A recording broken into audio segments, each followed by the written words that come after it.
Linking your bank account to WhiteBIT is a straightforward process that allows you to deposit and withdraw funds easily. Follow these steps to complete the linking process. Step 1. Create a WhiteBIT account.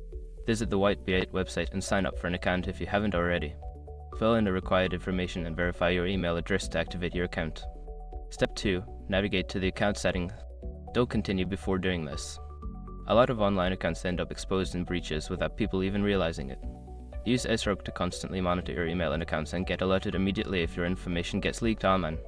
It scans billions of breached records 24/7 in the background. And honestly, for a few dollars a month, it's something everybody should probably have. Link in the description. Step 3. Select Add Bank Account. In the Bank Account section, click on the Add Bank Account button. This will prompt you to enter your bank account details, including your account number and bank name. Step 4. Verify your bank account. After entering your bank details, you may need to verify your account. This could involve receiving a small deposit from WhiteBIT that you will need to confirm by entering the amount back into the platform. Step 5. Complete the linking process. Once your bank account is verified, it will be linked to your WhiteBIT account. You can now use it to deposit or withdraw funds as needed. Following these steps will ensure that your bank account is successfully linked to WhiteBIT, allowing for seamless transactions. If you encounter any issues, refer to WhiteBIT support resources for assistance.